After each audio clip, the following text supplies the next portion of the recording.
So a subscapular retraction, what is it? What's your scapula? Where is it sub? And why are you retracting it? Your scapula is, for most people, your shoulder blade. So up the back, you've got two of them, and quite often people refer to it as your wing.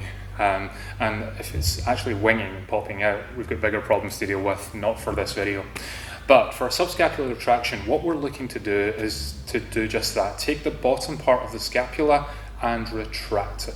Bring it backwards. That's it. It looks simple, it sounds simple, it is simple, but it's much more important and much more complex than it looks on the surface. The reason for that is because it's something that people really seem to have a difficulty with connecting through that muscle. Whenever we're looking at anybody in the gym environment, which I happen to be in at the moment, but this is obviously for home training, when you're doing things like lat pull downs or pull-ups, or even bent over rows or single arm rows or cable rows or what have you, what most people tend to do is they pull with their arms. They just pull and engage their biceps, pull with the hands so the forearm muscles engage, and you end up just yanking at the weights. And that's not what the purpose of those exercises are for. If you just want to work your arms, your forearms and your biceps, there are plenty of exercises that do that. But if you're trying to lift a lot of weight, in this case when you're doing a pull-up your whole body, then you really need to be able to retract and engage with the scapula to engage the lat muscles, the big muscles on your back, to be able to help you up, because you need the big muscles to help the small muscles. If you're incredibly light, you're probably able to do it without engaging those fully, because maybe you've got more strength in your arms than your body weight is sort of working against. But for most people, if you really want to try and engage to develop your posture and engage stability in the back, you need to learn to engage your scapula. On top of that, any muscles where you're pushing or any movements where you're pushing, you still need those upper back muscles to engage because they're your stabilizers. So you should still be pulling your scapula back and together in order to give you a grounding to be able to push away from without your shoulders sort of arching in the way. That's how you stabilize everything, and that's how you get big levels of movement. So when it comes to this, all you're trying to do is use arms in the first instance as levers. We're not going to go into any weights. This is purely bodyweight exercise. But we're going to use the fact that your arms are levering out from your body. Now this leverage that you've got out there, because you've got to lift that, it is creating a force that you've got to work against. But the idea is to not lift your arms, it's to pull your scapula, shoulder blades, back and together and down slightly. Contract, hold it, control the muscle back down again towards the floor, and then re-engage with it to bring it back up. Try and get your brain to connect with that part of the body. That's all you're really trying to do with this. Try and build that mind-muscle connection. Build a neural pathway that connects the muscles, the contraction, all through your body so it becomes habitual.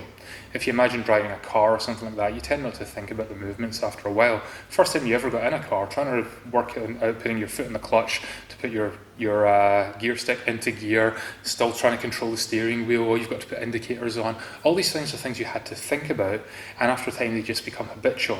So by using this exercise, you can learn to become habitual with your connection into the scapula, and then when you're using that in any other environment, whether it be a push to control the contraction or a pull to be able to pull everything together, or just in your day-to-day life when you're trying to control your posture and just hold yourself more upright so that you don't walk around like some kind of prehistoric Neanderthal person,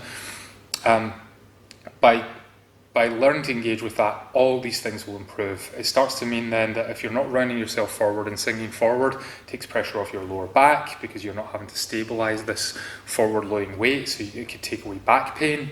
And the referred issues that it puts down your body by having to overcompensate for the fact that you're in this wrong position will start to go away. So it's a big, big movement.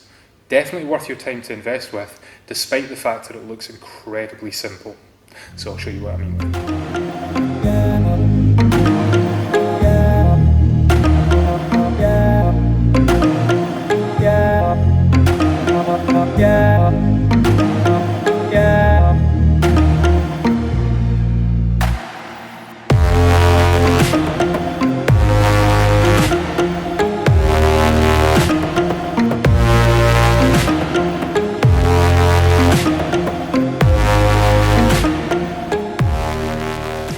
Crucially, when you're doing this exercise, when the hands come back down towards the floor after having raised up using the contraction of your scapula, don't rest your hands on the floor. Keep some form of engagement in that upper back portion at all times. Control the fibers as it takes your arms back down towards the floor. Then as you tap with your finger, squeeze and bring everything back up again. Never be tempted to throw your arm up into the air. It's a waste of time, and there's no point in just wasting your time doing something like this. All you have to do is 10 to 15 reps. If you find that that is far too easy, and after 15 reps there is no connection or no burn or no feeling of engagement with that portion of your body, either you have to work on your connection there because you're probably throwing up through your shoulder, or you might want to add a little bit of weight.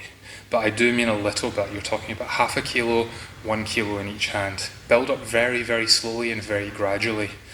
And the more you do this, the more your mind is going to start to form that pathway and connect through, so it becomes habitual. And once it becomes habitual, you'll start using it in your daily life as well as your training environment. And it should make massive improvements. Give it a shot, see how you go. If you're having any difficulty with it, come back to me and I'll see what I can do to help. Good luck.